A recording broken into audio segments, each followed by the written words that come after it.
So something interesting that's happening right now. I just had created some video clips, right? And I don't like the silence, and obviously there's probably tools out there already that do this, but I want to trim out silence, right? Because I'm going to have to do a lot of editing anyway, because there's a lot of long content. I need to compress it down for a video like this, and I don't want to have to deal with all of the pauses, right? And so, I was able to generate a script that it's doing a pretty good job. I'm still tweaking it a little bit, but it's going to work. It's a bash script that runs on Linux. It could run in any kind of terminal. You could write GUI-based programs to do this kind of work if you wanted to. But it got me to thinking about the fact that as I was reading it, I realized these were all commands. These were like FFmpeg commands. These were all shell commands, things that I've been doing for years. I've been a software developer professionally for 25 years. And I've been working with things like shell scripts and all the different languages for so many years. So I can read what was just generated. And I think about the difference between my experience working with these LLMs and someone who actually doesn't know. Do they ask themselves? Do they question, how does this work? Do they just run it, see what happens? And I wonder if I'm going to be like the last generation of software developers who actually understand how the code works under the covers. I know there's still people going to school, and there are people who are still learning the traditional, like all of software engineering. But it's a different place. It's a different time. And I've asked myself, should I embrace these LLMs or should I just keep on coding? And the answer was easy. I can just do the work faster if I let the LLMs take care of some of the load. Actually, majority of the load. Like if I just use English as my programming language, I get more done. And then if I don't like what I'm seeing, I stop it, I prompt it, I redirect it, and then if I have to, I go in and I change the code manually, because it's, again, it shouldn't be a question of can I do it. It's the only way I've done it for 25 years is manually. Which is kind of weird because, I've gone through 4 different interviews. I'm currently looking for a new job. I've gone through 4 different interviews where I feel like I made it to the 3rd interview, and then I got in front of a couple of developers, and they came in with like with a list of questions, right? A list of questions about the particulars, what it might be. One person might really want to know how deep your JavaScript knowledge goes, and somebody else may want you to talk about whatever the particular technology stack is that they're interested in, that you're trying to get the job. And I'm a generalist. I've worked with all of them, or most of them, and one piece of knowledge can translate to another. So it's just kind of bizarre to be evaluated on how well I can pull these things off the top of my head, whenever the particulars of any type of technical interview, it may not be it's like narrowing everything that I know down to, like, we're going to talk about 1% of what you know, but you better know that 1% like textbook and be able to pass the test. You can answer all of those questions. And I typically don't do very well at that. I never have, actually. I was never great at pop quizzes. I was never really good at testing. I was always great about conceptualizing. So I'm more of a person who thinks in concepts and thinks, even when I'm writing code, I'm thinking conceptually about what I'm doing.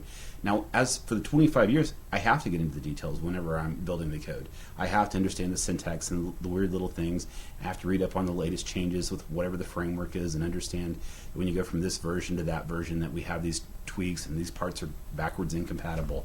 But that's just like the mechanics of how to do it, and I usually don't save the mechanics in my head. I usually know where to look for the answer if I need to look for the answer again, because I just won't remember it. There's just so many details in the wide world of everything of computer science, and it's bizarre to me that that I'll make it through to a 3rd interview, and then I miss a couple of the technical questions, and I'm like, oh yeah, well, yes, I can't answer that off the top of my head, or the way I answered it was not very elegant, or maybe not, and actually maybe there was a detail there that I wasn't even aware of.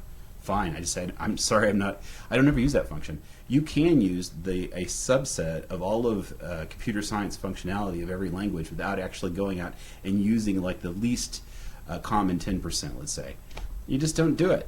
You just don't use it, right? So when you're going through a technical quiz, they're looking for you to answer the questions on the rare 10%, right? Maybe even the rare 1%, the things that would stump them. And I used to do the same thing. I did the same thing like 20 years ago giving technical interviews. I would come in with really hard questions, and I would put these guys on the spot to see what they could do. But honestly, it's a terrible way. It's a terrible process. And to just basically to blow off the fact that I've been doing this for so many years, and that I have such broad expertise is crazy to me. So I don't know. It's happened to me 2 or 3 times where I didn't make it through. I didn't impress the developers that I had quite the memorized technical knowledge that they wanted to see from me, and it just kind of bums me out. It does. It bums me out. It makes you feel devalued. It's like, really? You couldn't just look at... Could you go to my GitHub? Could you look at all the things that I've built? Could you look at how many contributions I've made over the last however many years? And there were so many before that GitHub was ever invented, and before Git was invented, right? But I've been along with Git since the beginning. Before that, it was CSV, and not CVS, Control Versioning System, Visual Source Safe. Anyway, it's been a long career. Anyway, I'm happy to use the AI. I'm happy to use the LLMs. I'm happy to understand how it's doing what it's doing, and I hope to be able to apply like the best of what I can do using those tools, and also in building those tools, because we're not done now. We're not done because we learned how to build web applications or mobile applications, or write things and read things out of databases, or do systems integrations. I mean, that's just the nuts and bolts of the work. It doesn't take a lot of creativity. It just takes a lot of